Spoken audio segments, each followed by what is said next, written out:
Bonjour, c'est Ursule encore. On est le 17 avril 2024. Alors, je viens sur la trompette aujourd'hui encore et je viens proclamer le retour de notre Seigneur Jésus-Christ. Amen, alléluia, sont tous bénis, sont remplis de sa joie. Amen. Alors, que votre amour augmente de jour en jour pour le Seigneur. Amen. Que notre amour puisse augmenter à tous les jours pour le Seigneur. On trouve ça dans Philippiens 1. Alors, je vais commencer à lire au verset 8 jusqu'au verset 11. Car Dieu m'est témoin que je vous chéris tous avec la tendresse de Jésus-Christ. Et ce que je demande dans mes prières, c'est que votre amour augmente de plus en plus en connaissance et en pleine intelligence, pour le discernement des choses les meilleures, afin que vous soyez purs et irréprochables pour le jour du Christ, remplis du fruit de justice qui est par Jésus-Christ à la gloire et à la louange de Dieu. Amen. Alors l'apôtre Paul a prié pour nous, n'est-ce pas? Tout comme notre Seigneur a prié pour nous. Et il a prié, n'est-ce pas, pour que notre amour puisse augmenter en connaissance et en pleine intelligence pour pouvoir discerner les choses qui sont meilleures. Amen. Alors, c'est quoi ces choses meilleures que lui, il appelle, n'est-ce pas? Alors, s'il y a une chose qui est la meilleure de toutes les meilleures, n'est-ce pas? C'est le fait que Jésus-Christ nous a donné la vie éternelle. Amen. Par Jésus-Christ, nous sommes passés de la mort à la vie. Une fois que tu donnes ta vie à Jésus, c'est fini. Tu lui appartiens. La mort n'a aucun pouvoir sur toi. Elle n'a plus de pouvoir sur toi.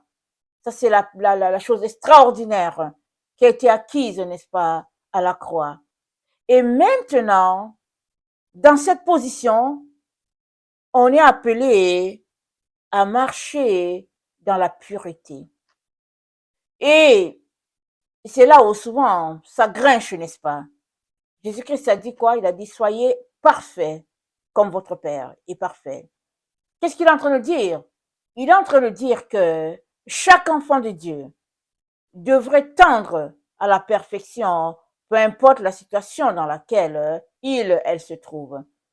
Ça veut dire que tu ne devrais pas réfléchir, marcher dans ce qui est dévalué, mais tu dois marcher, réfléchir dans ce qui glorifie Dieu.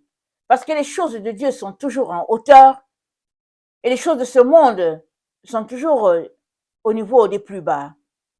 Et Paul fait comme notre Seigneur Jésus. Notre Seigneur Jésus nous a exhortés à être parfaits parce que notre Père est parfait.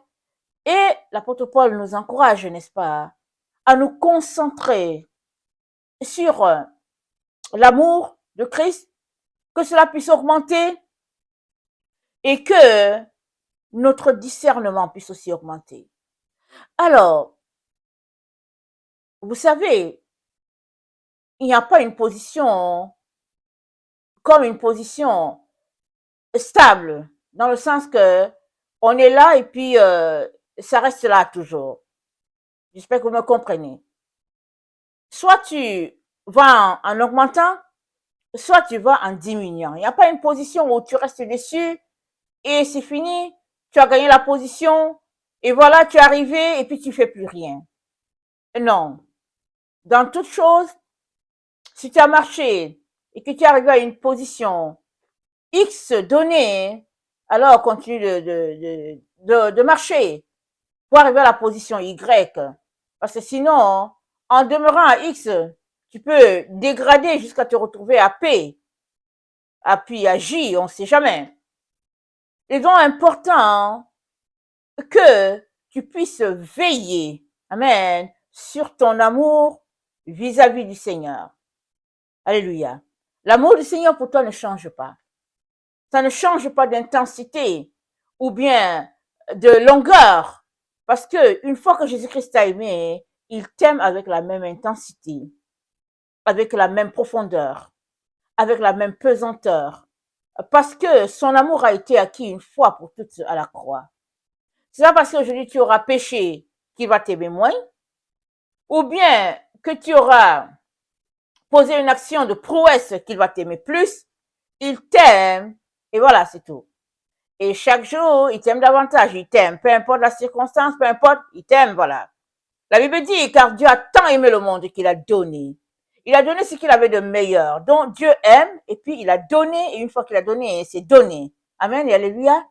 Maintenant, il nous revient en tant qu'enfants de Dieu de travailler à ce que notre amour pour notre Seigneur ne puisse pas se refroidir, s'estomper. Et cela se comprend d'autant plus que nous sommes sur cette terre, marchant dans ce corps de terre, n'est-ce pas, qui est une barrière entre le ciel et puis nous, parce que ce corps, une fois que ce corps n'est pas là, ceux-là qui connaissent le Seigneur, ils sont dans un état, ils sont directement dans la présence de Dieu. Amen. Ceux-là qui marchent avec Dieu, une fois que leur corps n'est plus capable de donner, leurs yeux s'ouvrent à la gloire de Dieu et ils sont dans le corps glorifié, ils sont dans la présence de Dieu. Alors, ce corps de terre est comme une barrière, n'est-ce pas? Et nous avons besoin de travailler chaque jour d'arrache-pied pour que notre amour ne puisse pas se refroidir. Alors, qu'est-ce que ça veut dire? Travailler. Amen. Travailler. C'est, on va lire ce que Paul dit. Il dit, et je demande dans mes prières, c'est que votre amour augmente de plus en plus en connaissance et en pleine intelligence pour le discernement des choses des meilleures, afin que vous soyez purs et irréprochables. Amen. Donc nous avons besoin de nous comporter de manière à être saints. C'est cela que Dieu appelle le travail. Et le travail, c'est quoi? C'est demeurer dans ce que Jésus-Christ a acquis pour nous. Amen. Et tu demeures où? Tu demeures dans la parole de Dieu. Jésus-Christ nous dit, dans Jean, on va lire dans Jean 17, et on va comprendre pourquoi demeurer dans le Seigneur, c'est travailler. Amen. Parce que tu travailles à demeurer. Ça dit, tu viens savourer ce que le Seigneur a acquis pour toi, une bonne fois pour toutes. Alors, dans Jean 17, au verset 9, Jésus-Christ dit, alors qu'il priait le Père avant de partir à la croix, il a dit, c'est pour eux que je prie.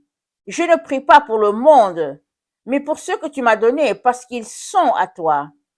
Et tout ce qui est à moi est à toi, et tout ce qui est à toi est à moi, et je suis glorifié en eux. Je ne suis plus dans le monde, et ils sont encore dans le monde.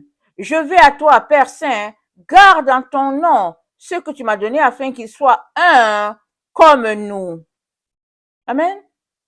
Tu travailles de manière à être un avec le Père. Le Père t'a donné la position d'enfant. À cause de ce que Jésus-Christ a fait, tu es devenu l'enfant de Dieu. Amen. Tu es son fils, au même titre que Jésus-Christ. Et il a prié pour que tu sois un. Mais si toi, tu demeures dans le péché, dans les choses qui ne glorifient pas Dieu, alors il y aura cette séparation entre Dieu et toi. Parce que c'est le péché qui nous sépare de Dieu. Il nous sépare. Il met une distance entre Dieu et nous. Et toi, ton travail revient à demeurer dans ce que Jésus-Christ a fait pour toi. Il a donné sa vie, son sang a coulé pour te laver, pour te purifier. Il t'a sanctifié par sa parole, c'est ce qu'il s'est dit. Alors, je vais lire. Il dit au verset 15, il dit, je ne te prie pas de les ôter du monde, je suis toujours dans Jean 17, mais de les préserver du mal. Ils ne sont pas du monde, comme moi, je ne suis pas du monde. Sanctifie-les par ta vérité. Ta parole est la vérité. Sanctifie-les. Ta parole, c'est la vérité. Donc, ton travail consiste à lire la parole, étudier la parole, demeurer dans les acquis. Il s'est dit quoi? On a la suite dans Éphésiens, excusez-moi, Éphésiens 5, le verset 18 dit, ne vous enivrez pas de vin, c'est de la débauche. Soyez au contraire remplis de l'esprit. Entretenez-vous par des psaumes, des hymnes, des cantiques spirituels, chantant, célébrant de tout votre cœur les louanges du Seigneur. Rendez continuellement grâce à toutes choses à Dieu, le Père, au nom de notre Seigneur Jésus-Christ, en vous soumettant les uns aux autres dans la crainte de Christ. Alors, c'est une façon de faire, demeurer, travailler à ton salut et crainte avec crainte et tremblement. C'est au fait une façon de faire, une façon de te comporter. C'est de choisir de ne pas marcher selon les désirs de ta chair, mais c'est de choisir de marcher dans ce que Dieu a établi. Amen. Et cela, bien sûr, demande que tu alignes ta volonté avec celle de Dieu. Et c'est là où souvent les choses accrochent, où souvent la chair veut quelque chose, mais on sait que Dieu nous veut ici. Et c'est de là où souvent ça fait un peu mal, n'est-ce pas? Alors, on est appelé à travailler pour que notre volonté puisse se soumettre à la volonté de Dieu. Alors, comment aller chercher plus de discernement? Comme Paul nous l'a dit dans notre texte que nous avons dans Philippiens 1. Comment aller chercher plus de discernement? Parce qu'il dit, je demande dans mes prières que votre amour augmente de plus en plus pour la connaissance et puis en toute intelligence, pour le discernement des choses les meilleures. Amen. Afin que vous soyez purs et irréprochables. Donc, nous avons besoin d'augmenter notre discernement. Ça sert à quoi le discernement? Le discernement, ça sert à déceler si ce que tu entends, ça vient de Dieu. Et puis si ça vient de Dieu, est-ce que la direction que tu entends, c'est Dieu qui te dirige là? Ou bien c'est ton cœur? Ou bien c'est les esprits séducteurs? Tu as besoin de discerner cela. Amen. Parce que très très souvent, on peut entendre très bien Dieu. Et ça se joue au niveau de quelle direction prendre. Amen. Et très souvent, ça se mélange au niveau de la direction. Pourquoi? Parce que souvent notre cœur penche la parole de Dieu dans une certaine direction, alors que Dieu le dit et selon la droiture qu'il a établie. Et quand on vit ces problèmes-là, n'est-ce pas, d'entendre une parole et puis claire et nette, c'est Dieu, mais que quand vient le moment d'orienter la direction, on est un peu perdu, c'est important de se tourner vers la sagesse. Dans Proverbe 8, nous sommes informés, n'est-ce pas, par la sagesse, qu'elle se tient dans les carrefours. Et puis, là, au carrefour, elle fait entendre sa voix. Alors, dans Proverbe 8, c'est ça qui est dit. Elle dit, parlant de comment elle vient en aide aux enfants de Dieu, elle dit, la sagesse ne crie-t-elle pas? L'intelligence ne lève-t-elle pas sa voix? C'est au sommet des hauteurs, près de la route. C'est à la croisée des chemins qu'elle se place. À côté des portes, à l'entrée de la ville, à l'intérieur des portes, elle fait entendre ses cris. Homme, c'est à vous que je crie, et ma voix s'adresse au Fils de l'homme. Stupide, apprenez le discernement. Insensé, apprenez l'intelligence. Écoutez, j'ai de grandes choses à dire, et mes lèvres s'ouvrent pour enseigner ce qui est droit. Car ma bouche proclame la vérité, et mes lèvres ont en horreur le mensonge. Toutes les paroles de ma bouche sont justes, elles n'ont rien de faux ni de détourné. Toutes sont claires pour celui qui est intelligent, et droites pour ceux qui ont trouvé la science. Préférez mes instructions à l'argent, et la science à l'or le plus précieux. Car la sagesse vaut mieux que les perles, et elle a plus de valeur que les objets de grand prix. Moi, la sagesse, j'ai pour demeure le discernement. Amen. J'ai pour demeure le discernement. C'est-à-dire, la maison de la sagesse se trouve dans le discernement. Alors, quand Paul dit, je prie que votre discernement augmente. Il est en train de dire qu'il est en train de prier pour que nous ayons plus de sagesse afin de demeurer dans la maison qu'on appelle discernement. Parce que dans cette maison qu'on appelle discernement, si tu demeures là-dedans, automatiquement la sagesse sera là parce que c'est la maison de la sagesse. Amen, c'est ce que Paul est en train de dire. Alors il dit, pour discerner les choses qui sont meilleures, et ces choses qui sont meilleures, il en cite deux. Il dit d'être pur et irréprochable. Être pur, c'est se garder des souillures de ce monde. Et ça, c'est à tous les niveaux. C'est au niveau des yeux, c'est au niveau de la bouche, c'est au niveau des oreilles, au niveau de l'habillement, c'est partout. Amen. Et ça dit quoi? Irréprochable, c'est qui n'est pas quelque chose, n'est-ce pas, qui offense Dieu. Et il dit que tout cela, c'est pour que tu sois prêt pour le jour du Seigneur. Effectivement, on est dans le temps où on annonce le retour du Seigneur. Mais si, alors que Jésus-Christ va venir, n'est-ce pas, prendre son épouse qui est l'Église, alors que Jésus-Christ arrive, si toi tu te concentres sur les choses de ce monde, alors tu ne seras pas prêt pour le jour du Seigneur. Et Paul aimerait que tu sois prêt pour ce jour. Eux, ils ont travaillé pour être prêts pour ce jour, jusqu'à ce que ils ont quitté la terre. Ils ont travaillé pour cela. Ils ont travaillé, ça veut dire quoi? Ça dit, ils sont demeurés dans l'amour de Dieu, dans la sanctification, dans le partage de la parole, dans ce que Dieu avait acquis pour eux. Ils sont demeurés là-dedans. Et dans Galates 4, le verset 8 à 9, dans Galates 4, excusez-moi, Galates 4, le verset 8 à 9, voilà ce qui est dit. Autrefois, ne connaissant pas Dieu, vous serviez des dieux qui ne le sont pas de leur nature. Mais à présent que vous avez connu Dieu, ou plutôt que vous avez été connu de Dieu, comment retournez-vous à ces fables et pauvres rudiments auxquels de nouveau vous voulez vous asservir?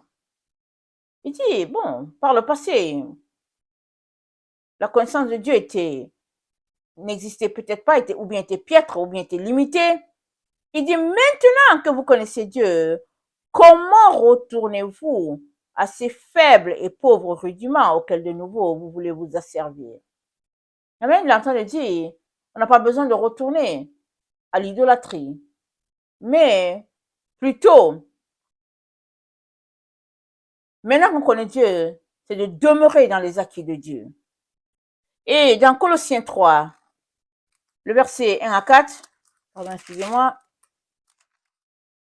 dans Colossiens 3, le verset 1 à 4, c'est dit ici, donc vous êtes ressuscités avec Christ, recherchez les choses d'en haut, où Christ est assis à la droite de Dieu. Affectionnez-vous aux choses d'en haut et non à celles qui sont sur la terre. Donc, on doit choisir, n'est-ce pas, où tourner notre affection.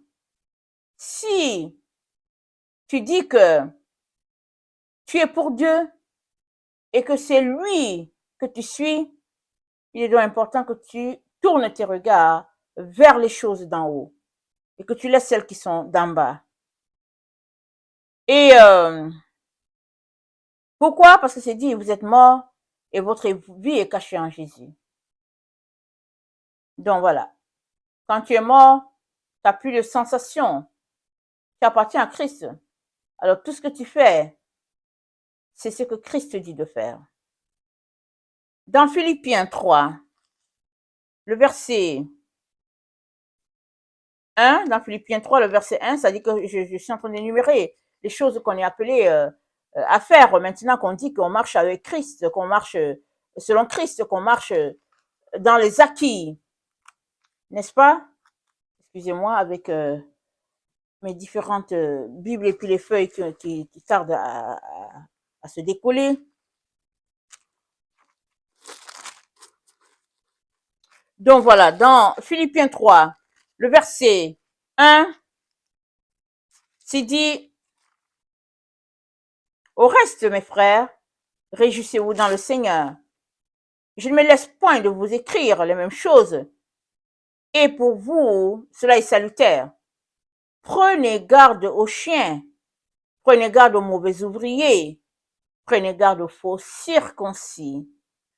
Donc, il y a ce défi-là de se tourner vers les choses d'en haut.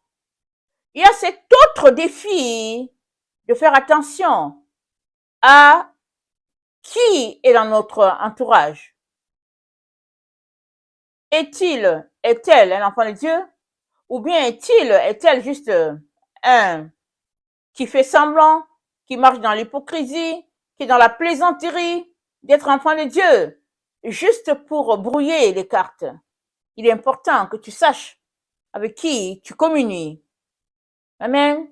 Donc, on est appelé à prendre garde aux chiens qui sont dans la maison de Dieu, qui se font passer pour des brebis alors qu'ils ne le sont pas.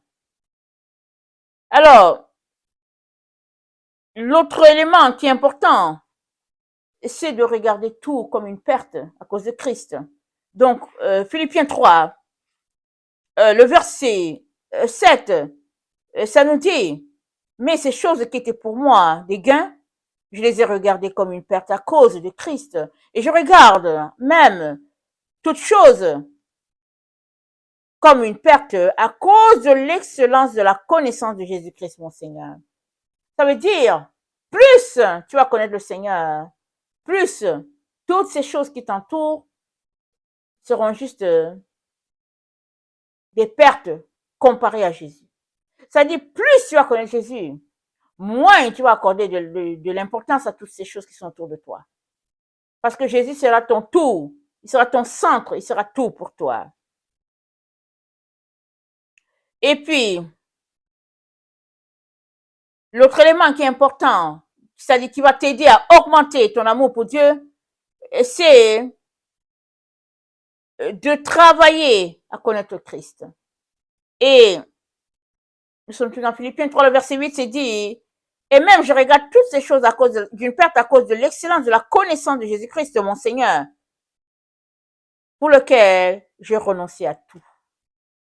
Pour la renoncer à tout pour Jésus. As-tu renoncé à tout? Jésus, dans ton cœur, est-il en concurrence avec quelqu'un, avec quelque chose? Parce que c'est Jésus ou rien.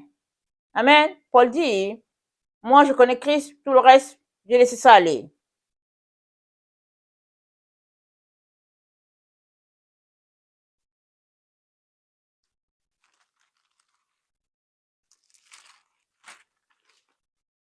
Éphésiens 1, le verset 15.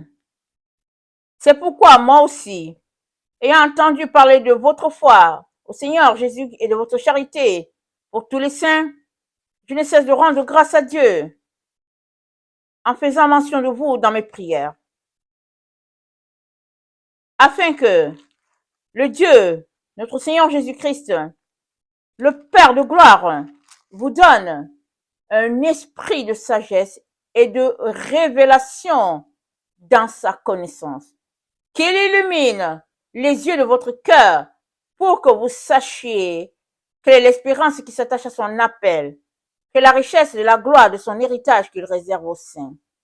Quelle est envers nous qui croyons l'infinie grandeur de sa puissance se manifestant avec efficacité par la vertu de sa force. Amen. Ça dit qu'il illumine les yeux de votre cœur. Ça dit quoi? Qu'il vous donne le discernement. Parce qu'avec le discernement, tu connais les choses que Dieu veut que tu connaisses, qui ne sont pas visibles à l'œil nu, que l'intelligence humaine simple ne peut pas révéler. Le discernement te le révèle, il l'apporte à toi. Et Paul a prié pour que Dieu puisse nous donner cet esprit de sagesse-là. Pourquoi? parce que ça va nous aider dans notre marche de choisir quelle est la direction de Dieu. Parce que Dieu peut effectivement te donner une parole claire et nette. Tu sais que c'est Dieu. Maintenant, la direction empruntée viendra du fait que tu as discerné la voix de Dieu ou pas. Très souvent, quand Dieu te donne la parole, il te donne aussi la voix. Comme ce jeune prophète qui devait suivre une certaine direction, allait donner la parole, je pense, au roi Roboam. Il a fait ce que Dieu lui a dit. Il a même guéri la main du roi qui était sèche. Et Dieu lui a dit, tu ne retourneras pas par le même chemin. Ça aussi, il a fait.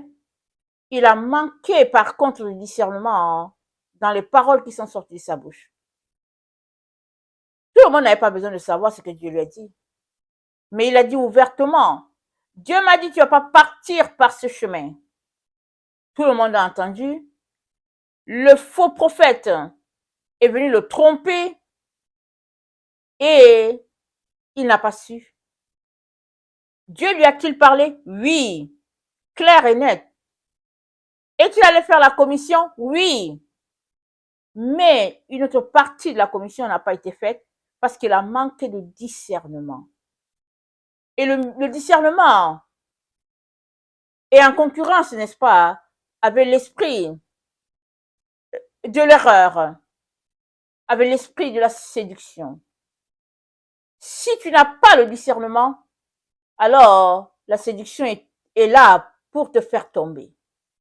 Alors la solution à la séduction, c'est le discernement. Amen. La solution à la séduction, c'est le discernement. Et le Seigneur nous a équipés, n'est-ce pas, pour que nous puissions avoir tous ces éléments-là. Et il nous suffit de marcher dans les acquis de notre Seigneur. Alors, dans Éphésiens 4, le verset 18, nous savons, c'est dit quoi? Ok, c'est que vous ne devez plus marcher comme les païens qui marchent sur la vanité de leurs pensées. Ils ont l'intelligence obscurcie, ils sont étrangers à la vie de Dieu. À cause de l'ignorance qui est en eux, à cause de l'endurcissement de leur cœur, ayant perdu tout sentiment, ils sont livrés à la dissolution pour commettre toute espèce d'impureté jointe à la cupidité. Mais vous, ce n'est pas ainsi que vous avez appris Christ. La façon de Christ, c'est la façon du discernement.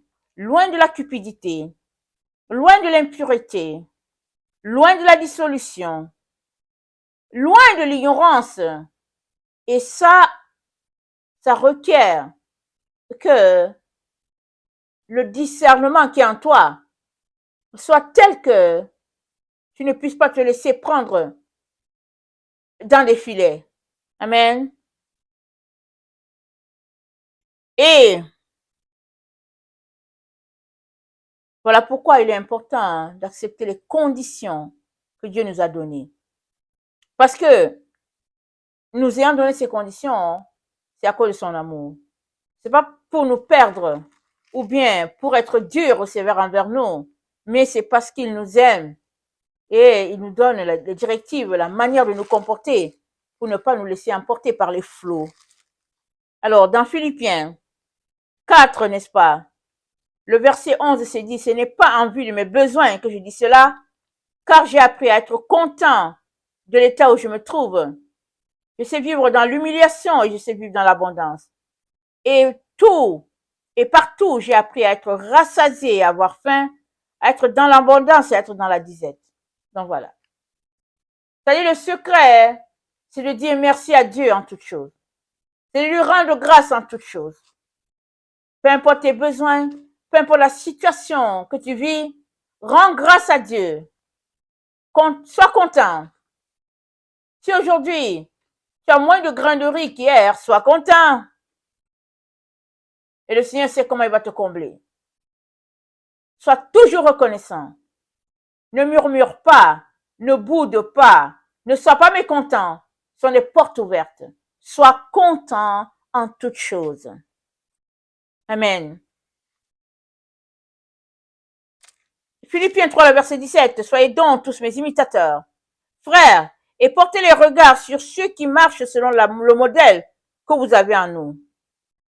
Car il est plusieurs qui marchent en ennemis de la croix de Christ. Je vous ai souvent parlé et j'en parle maintenant encore en pleurant. Il y en a qui marchent en ennemi. Paul dit non, c'est pas eux qu'il faut suivre.